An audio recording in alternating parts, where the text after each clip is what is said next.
चलिए sir start करते हैं। बिस्मिल्लाहिर्रहमानिर्रहीम।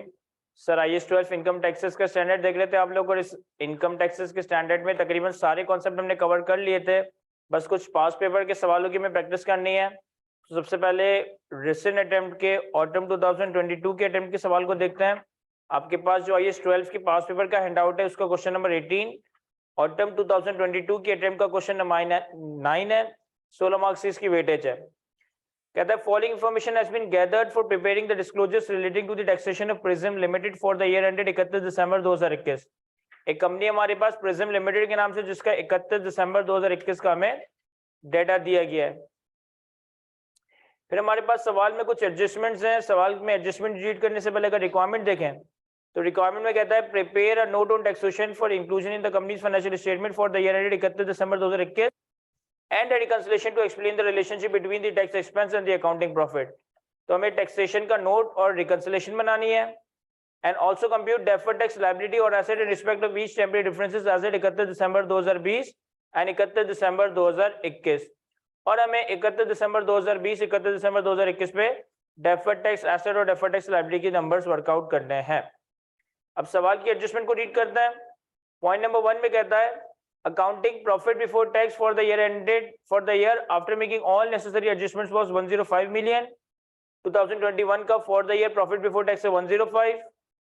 पॉइंट नंबर 2 में कहता है on 1st July 2020 यानी कि लास्ट ईयर के मिड में company acquired an investment property for 50 million। the fair value of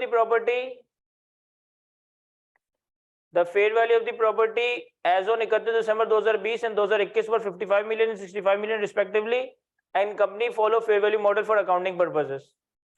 Under tax law, depreciation is allowed at 10% per annum on cost। Further, full year tax depreciation is allowed in the year of purchase।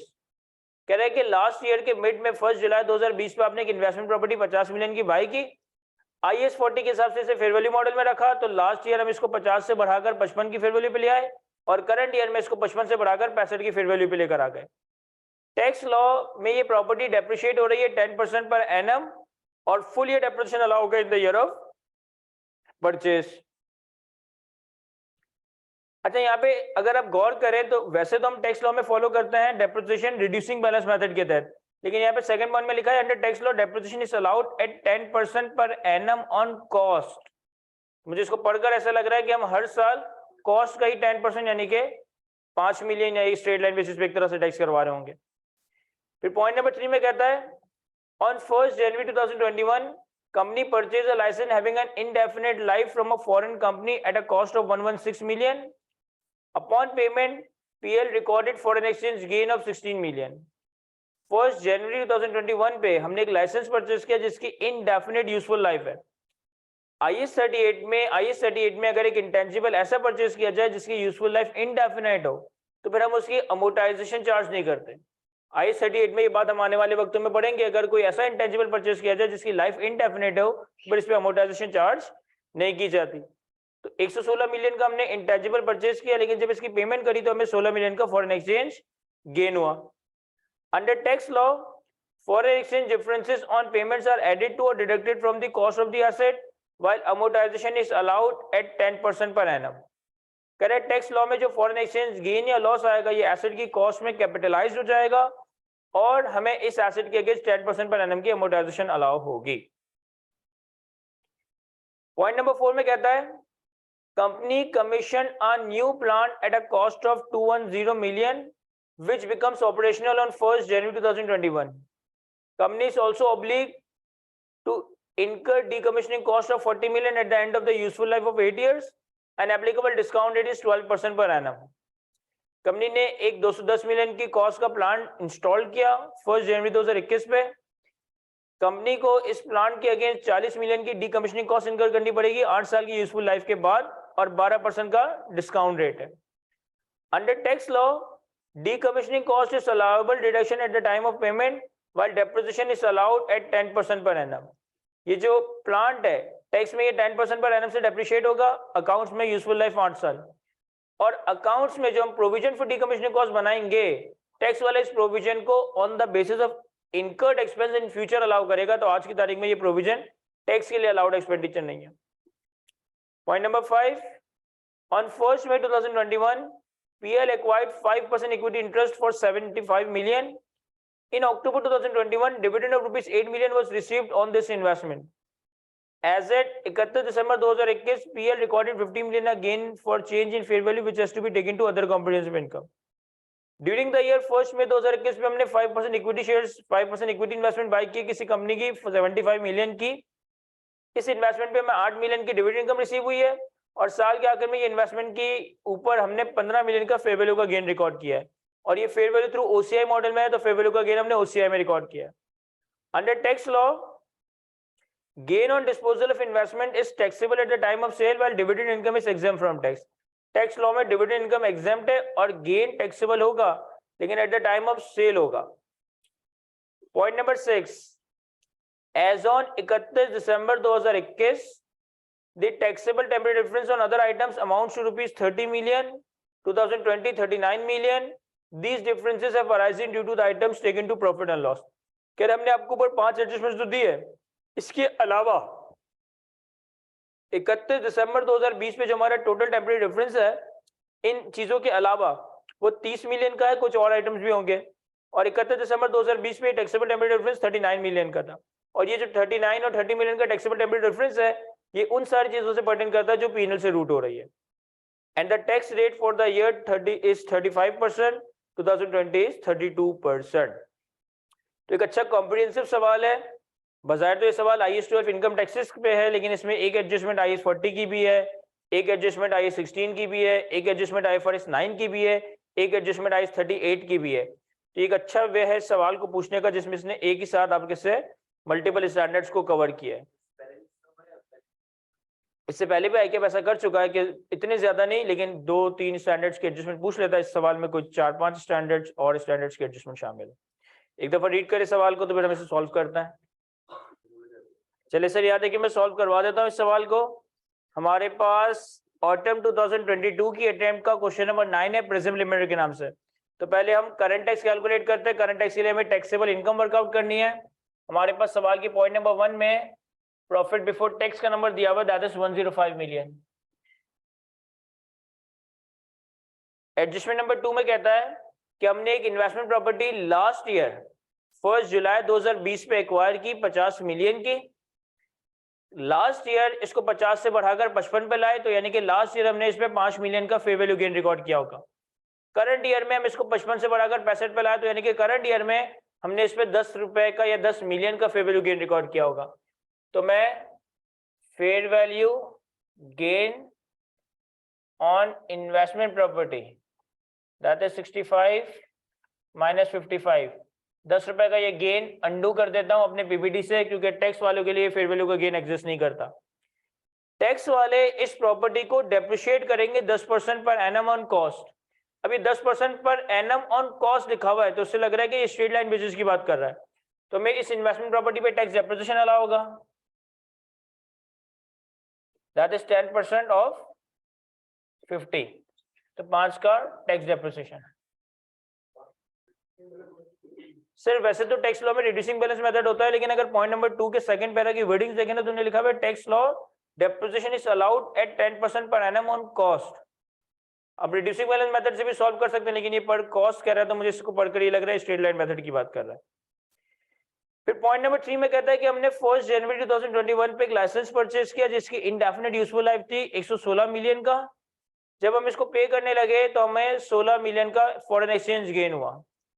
Tax वाला इस foreign exchange gain और loss को asset की cost में capitalise या add या less कर देता है और फिर इस पे 10% की अमोर्टाइजेशन अलाउ करता है.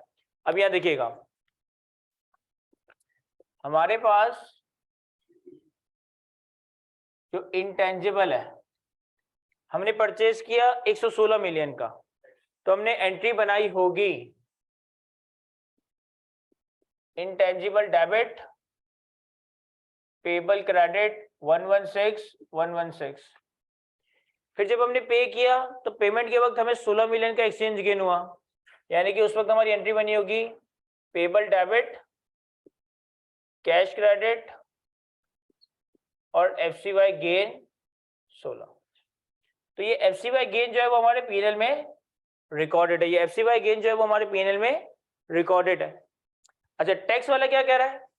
टैक्स वाला ये कह रहा है कि हम इस एक्सचेंज गेन और लॉस को इंटेंजिबल की कॉस्ट से एडजस्ट कर देंगे, यानी कि टैक्स की किताबों में इस इंटेंजिबल की जो कॉस्ट होगी वो 100 माइनस 16 सॉरी 116 माइनस 16 100 होगी, और फिर हम इस पे टैक्स अमोर्टाइजेशन अलाउ करेंगे एट 10%,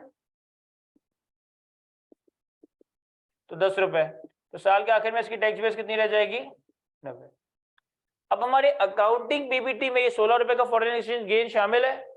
सर अकाउंट्स में ये इंटेंजिबल की अमोर्टाइजेशन शामिल नहीं होगी। सर एक इंटेंजिबल की अगर लाइफ इंडेफिनिट हो तो वो अमोर्टाइज नहीं होता। तो अकाउंट्स में ये 16 मिलियन का एक्सचेंज गेन शामिल है जो मुझे अंडू करना है, और ये टैक्स डेप्रिसिएशन या अमोर्टाइजेशन को रिकॉर्ड करना है। तो हमारे पास करंट टैक्स की वर्किंग में है एफसीवाई गेन 16 मिलियन, इसको अंडू करना है,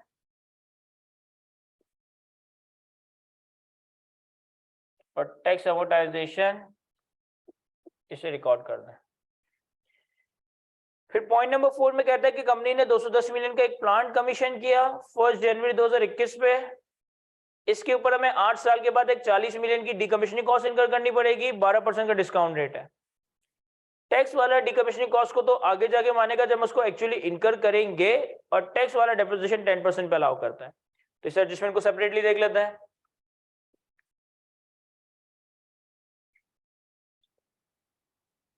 property plant and equipment accounts में हमारे लिए इसकी कॉस्ट क्या होगी? सर एक तो इसकी प्राइस है दैट इज 210 मिलियन, दूसरा हमें इस पे provision for decommissioning cost record करना पड़ेगा। 40 मिलियन का खर्चा होगा 8 साल के बाद, तो 40 million divided by 1 + 12% raise to the power 8, तो ये आ गया 16.96। यानी अकाउंट्स में ये कब इंस्टॉल किया? 1 जनवरी 21 पे। 1 जनवरी 21 पे इसकी कॉस्ट आ जाएगी 226.96। फिर हमने अकाउंट्स में 2021 का डेप्रिसिएशन चार्ज किया होगा 226.96 डिवाइडेड बाय 8, कितना? 28.37। तो हमारे पास 31 दिसंबर 21 पे इसकी कैरिंग अमाउंट आ जाएगी 198.58। ये तो प्रॉपर्टी प्लांट एंड इक्विपमेंट की मूवमेंट बना ली। इसके अलावा 1 जनवरी 21 पे एक प्रोविजन फॉर डीकमीशनिंग कॉस्ट भी रिकॉर्ड हुआ होगा, कितना? जितना हमने पीपी में कैपिटलाइज किया था 16.96।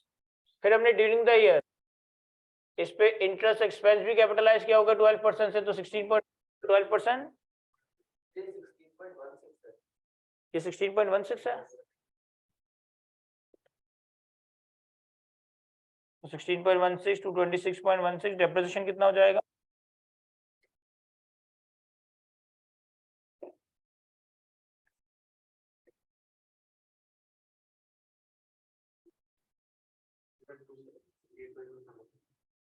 $28.27, तो क्लोजिंग वैल्यू 197.89। ठीक है सर, हमारे पास प्रोविजन रिकॉर्ड हुआ है 16.16 का। 16.16 के प्रोविजन पे अगर हम 12% से इंटरेस्ट एक्सपेंस रिकॉर्ड करें, कितना? 1.93। तो हमारे पास प्रोविजन का अमाउंट 31 दिसंबर 21 पे कितना आ जाएगा? 18.09। अच्छा, टैक्स में क्या हुआ होगा? सर टैक्स वाला प्रोविजन को तो मानता ही नहीं है, तो टैक्स में सिर्फ इसकी कॉस्ट में 210 मिलियन है 1 जनवरी 21 पे। फिर इस पे टैक्स डेप्रिसिएशन कैलकुलेट होगा at the rate of 10%, that is 21। तो इसकी 31 दिसंबर 21 पे टैक्स बेस आ जाएगी 189। अब अकाउंट्स में अकाउंटिंग डेप्रिसिएशन और इंटरेस्ट एंड प्रोविजन रिकॉर्डेड है, इन दोनों को अंडू करना है और टैक्स डेप्रिसिएशन को रिकॉर्ड करना है। तो हम अपने करंट टैक्स की वर्किंग में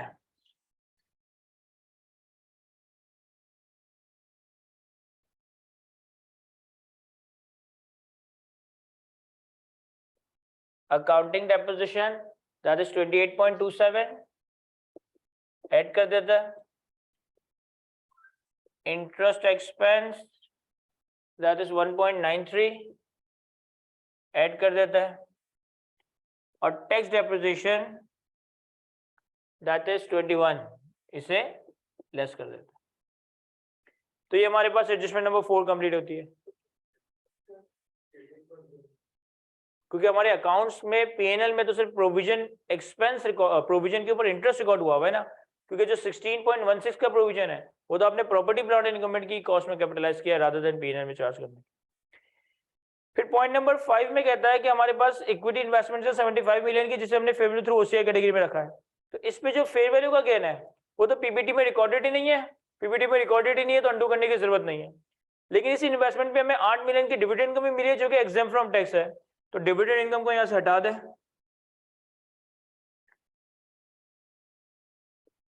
ये हमारी एग्जेम्प्ट इनकम है 8 मिलियन। फिर हमें पॉइंट नंबर 6 में कहता है कि 31 दिसंबर 2020 पे 39 का टैक्सेबल डिफरेंस था इन 5 एडजस्टमेंट्स के अलावा, और 31 दिसंबर 2021 पे ये टैक्सेबल डिफरेंस 39 से कम होकर 30 हो गया होगा। देखिए टैक्सेबल डिफरेंस का मतलब क्या है कि फ्यूचर में कोई चीज टैक्स होगी, अगर साल के शुरू में टैक्सेबल डिफरेंस 39 था और साल के आखिर में 30 हो गया है तो ड्यूरिंग द ईयर 9 रुपए टैक्सेबल हुआ होगा। तो ड्यूरिंग द ईयर अगर 9 रुपए टैक्सेबल हुआ होगा तो डिक्रीज इन टैक्सेबल डिफरेंस, ये 9 रुपए मेरा इस साल इनकम का पार्ट बन जाएगा। साल के शुरू में टैक्सेबल डिफरेंस था 39 का, साल के आखिर में टैक्सेबल डिफरेंस है 30 का, तो ड्यूरिंग द ईयर अगर 9 रुपए से ये टैक्सेबल डिफरेंस कम हुआ तो इसका मतलब है कि ड्यूरिंग द ईयर टैक्स में 9 रुपए एडिशनल टैक्स हो गए होंगे, तो वो मैंने टैक्सेबल इनकम का पार्ट बनाया। तो ये हमारे पास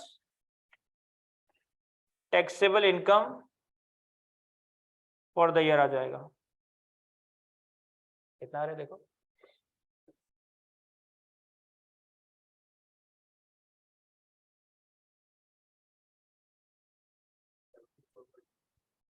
$74.2। फिर 74.2 पे हम करंट टैक्स कैलकुलेट करेंगे, तो हमारे पास करंट ईयर का टैक्स रेट दिया हुआ है 35%, सॉरी 25.97 का हमारा करंट टैक्स वर्कआउट होगा। अब 25.97 का करंट टैक्स वर्कआउट करने के बाद हम डेफर्ड टैक्स कैलकुलेट करते हैं using the balance sheet approach. Sir हमारे पास जो फॉर्मेट है उसमें हम पहले कैरिंग अमाउंट्स रखते हैं एसेट और लायबिलिटीज की, फिर टैक्स बेस रखते हैं, अगर पॉजिटिव आंसर आए इन दोनों के डिफरेंशियल का तो टैक्सेबल टेम्परेरी डिफरेंस, अगर नेगेटिव आंसर आए तो डिडक्टेबल टेम्परेरी डिफरेंस, और फिर हमारे पास डेफर्ड टैक्स लायबिलिटी या डेफर्ड टैक्स एसेट रिकॉर्ड हो जाता है। अब दो डेट्स पे हमें ये डेफर्ड टैक्सेस के नंबर कैलकुलेट करना है, 31 दिसंबर 2020 और 31 दिसंबर 2021। एक एक एडजस्टमेंट के हिसाब से अकॉर्डिंगली नंबर्स को प्लॉट कर लेंगे। पॉइंट नंबर 1 में अकाउंटिंग प्रॉफिट बिफोर टैक्स दिया हुआ था, पॉइंट नंबर 2 में इन्वेस्टमेंट प्रॉपर्टी दिया हुआ था। अब देखिए इन्वेस्टमेंट प्रॉपर्टी लास्ट ईयर हमने परचेज की थी 50 मिलियन की, लास्ट ईयर के एंड पे इसकी फेयर वैल्यू 55 हो गई थी, यानी कि अकाउंट्स में हमने इसको 55 रखा होगा, तो 31 दिसंबर 2020 पे इसकी अकाउंटिंग एंडिंग वैल्यू कितनी है 55। फिर करंट ईयर के एंड पे 31 दिसंबर 2021 पे इसकी फेयर वैल्यू 65 मिलियन है, तो अकाउंट्स में कितने पे आ रही होगी 65। टैक्स में ये 10% ऑन कॉस्ट डेप्रिशिएट हो रहा है, तो यानी कि टैक्स में 50 मिलियन की खरीदी होगी, पिछले साल 5 रुपए का डेप्रिसिएशन चार्ज किया होगा, तो पिछले साल इसकी वैल्यू कितनी हो गई होगी 45। इस साल फर्दर हमने 5 रुपए का डेप्रिसिएशन चार्ज किया था, तो अब इसकी वैल्यू कितनी हो जाएगी 40। क्या ये समझ आता है? मैं फिर पॉइंट नंबर 3 में लाइसेंस का जिक्र कर रहा है। अच्छा लाइसेंस हमने परचेज ही करंट ईयर में किया है, तो लाइसेंस 31 दिसंबर 2020 पे नहीं आ रहा होगा, 31 दिसंबर 2021 पे लाइसेंस के हवाले से हमने एक वर्किंग की थी, अकाउंट्स में ये लाइसेंस 116 पे रिकॉर्डेड है, अमोर्टाइज नहीं हुआ। टैक्स बेस इसकी कितनी है 31 दिसंबर 2021 पे 90, तो अकाउंटिंग कैरिंग वैल्यू आ गई 116, टैक्स बेस आ गई 90। फिर पॉइंट नंबर 4 में हमने प्लांट और डिकमीशनिंग कॉस्ट, और ये प्लांट और डिकमीशनिंग कॉस्ट भी ड्यूरिंग द ईयर ही आया है, तो 2021-20 की वर्किंग में कुछ नहीं आएगा, 2021 की वर्किंग में आएगा। सर 2021 की वर्किंग में property plant and equipment and provision, हमने इसकी भी पूरी वर्किंग कर रखी है already. Sir property plant and equipment की 31 दिसंबर 2021 पे कैरिंग अमाउंट है 197.89, प्रोविजन की वैल्यू है 18.09 और टैक्स बेस है 189। तो हमारे पास प्रॉपर्टी प्लांट एंड इक्विपमेंट की कैरिंग वैल्यू आ जाएगी 197.89, टैक्स बेस आ जाएगी 189, प्रोविजन फॉर डीकमीशनिंग कॉस्ट की कैरिंग वैल्यू आ जाएगी 18.09। चूंकि प्रोविजन हमारे लिए लायबिलिटी है तो मैं नेगेटिव शो कर रहा हूं, और इस प्रोविजन की टैक्स बेस कोई नहीं है। फिर पॉइंट नंबर 5 में हमने इक्विटी इन्वेस्टमेंट ये भी करंट ईयर में बाय किया, तो इसका मतलब ओपनिंग में नहीं था, और इस इक्विटी इन्वेस्टमेंट को हमने क्लासिफाई किया at fair value through OCI. Sir equity investment को बाय किया 75 पे, 8 मिलियन की डिविडेंड इनकम और 15 मिलियन का फेयर वैल्यू का गेन रिकॉर्ड किया, यानी अकाउंट्स में ये 75 की कॉस्ट प्लस 15 की फेयर वैल्यू गेन 90 पे रिकॉर्डेड है, जबकि टैक्स वाला इस फेयर वैल्यू गेन को eight the time of disposal मानेगा, तो अभी इसकी टैक्स बेस कितनी है 75। फिर पॉइंट नंबर 6 में कहता है कि 31 दिसंबर 2021 पे अदर टैक्सेबल डिफरेंस 30 के और 31 दिसंबर 2020 पे अदर टैक्सेबल डिफरेंस 39 के, तो हमारे पास कुछ अदर चीजें भी आ रही है। 31 दिसंबर 2020 पे डिफरेंस 39 था, और 31 दिसंबर 2021 पे ये डिफरेंस 30 हो गया। तो बस अब हमें कैलकुलेशन करनी है, 55 माइनस 45 10 का टैक्सेबल डिफरेंस, 39 का taxable difference, 65 minus 40 25, 116 minus 90 26, 197.89 minus 189 9.89 8.89 minus 18.09 minus 0 minus 18.09 90 minus 75 50। तो मैंने सारे एसेट्स और लायबिलिटीज पे 31 दिसंबर 2020 31 दिसंबर 2021 पे टैक्सेबल डिडक्टेबल डिफरेंसेस कैलकुलेट कर ली। अब इन्होंने भी बताया था कि 2020 में जो रेट है ना वो 32% था, 2021 में रेट 35% हो गया है, तो इन नंबर्स पे 35% और इन नंबर्स पे 32%, तो ये आ जाएगा 3.2। मुझे इंडिविजुअली बता दें 39 का 32% 12.48, तो हमारे पास 15.68। इसी तरह से इन सारे नंबर्स का 35% 8.75 9.1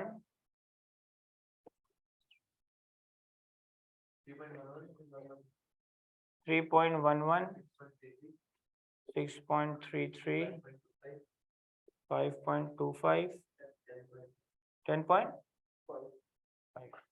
तो ये नेट आ गया 30। तो 31 दिसंबर 2020 पे भी हमारे पास डेफर्ड टैक्स लायबिलिटी आ रहा है, 31 दिसंबर 2021 पे भी हमारे पास डेफर्ड टैक्स लायबिलिटी आ रहा है। अब ये जितने भी डेफर्ड टैक्सेस रिकॉग्नाइज करने हैं सारे के सारे डेफर्ड टैक्सेस रिकॉग्नाइज होंगे थ्रू पीएनएल, सिवाय एक के, जो हमारे पास एक इक्विटी इन्वेस्टमेंट है, इसका जो फेयर वैल्यू का गेन है ये ओसीआई में रिकॉर्ड हुआ है, तो इसमें जो डेफर्ड टैक्स रिकॉर्ड होगा वो भी ओसीआई से रिकॉर्ड होगा। बाकी सारी चीजों पे जो डेफर्ड टैक्स रिकॉर्ड होगा वो पीएनएल से रिकॉर्ड होगा। सेम इसी तरह ओपनिंग में भी जो चीजें आ रही है उनका डेफर्ड टैक्सेस पीएनएल से रिकॉर्डेड होगा। सिर्फ एक एडजस्टमेंट ऐसी है जिसका डेफर्ड टैक्स इंपैक्ट हमने थ्रू ओसीआई रिकॉर्ड करना है, तो बट डेफर्ड टैक्स का टी कौन बना लेता है?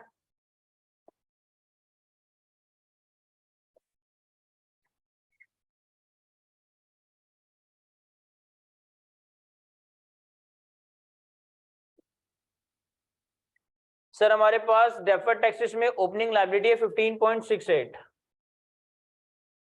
तो 15.68 की डेफर्ड टैक्स लायबिलिटी, अच्छा ये जो 15.68 की डेफर्ड टैक्स लायबिलिटी ये 32% पे है और ड्यूरिंग द ईयर रेट हमारा 32% से बढ़कर 35% हो गया है। इसका मतलब है 3% से मुझे लायबिलिटी को इंक्रीज करना है। तो मैं रेट एडजस्टमेंट को यहाँ शो कर देता हूँ पहले अलग से। किस तरह वर्कआउट होगा ये 15.68 मल्टीप्लाई बाय 3 डिवाइडेड बाय 32 कर दूं, क्योंकि 15.68 32% की लायबिलिटी को रिप्रेजेंट कर रहा है और इसे 32% से बढ़ाकर 3% से बढ़ाकर 35% पे लेकर आना है। कितना जाएगा इसका इम्पैक्ट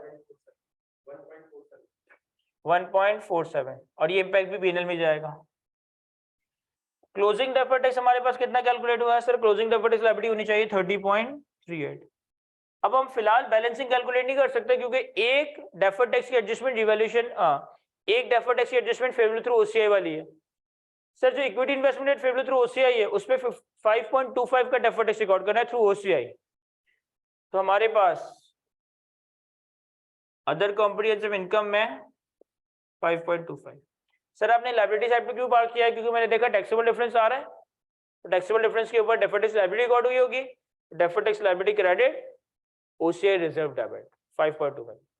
अब इस टी अकाउंट का जो भी बैलेंसिंग है वो डेफर्ड टैक्स एक्सपेंस या इनकम फॉर द ईयर है। मेरे ख्याल है 7.98 का हमारे पास डेफर्ड टैक्स एक्सपेंस और ये बैलेंसिंग हमने कर लिया।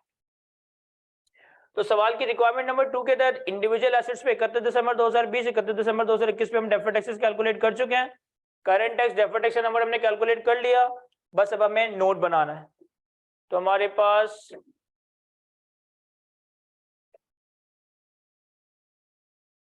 Prism Limited notes to the financial statement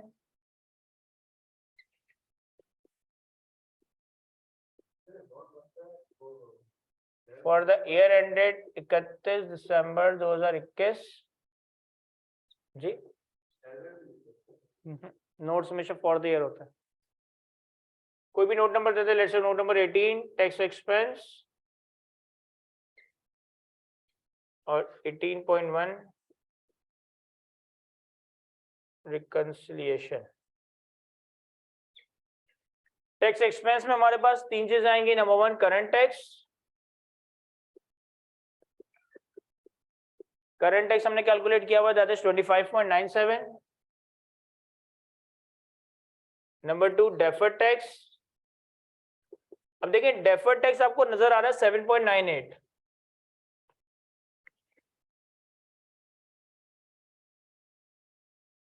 deferred tax आपको नजर आ रहा है 7.98 का एक्सपेंस, लेकिन सिर्फ ये एक्सपेंस नहीं है, जो रेट एडजस्टमेंट है वो भी आपका एक्सपेंस है। तो 7.98 प्लस 1.47 9.45।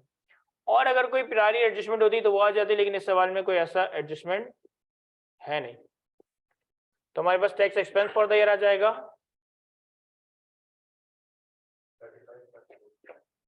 35.42। अब इसको रिकंसाइल करेंगे। सबसे पहले profit before tax, profit before tax हमारा 105, इस पे टैक्स कैलकुलेट करेंगे करंट रेट से, तो tax on profit before tax at 35% 36.75। अब 36.75 के नंबर को रिकंसाइल करना है 35.42 से।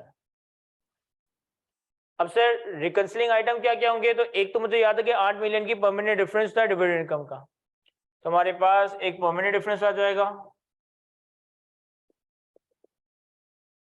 8 मिलियन का 35%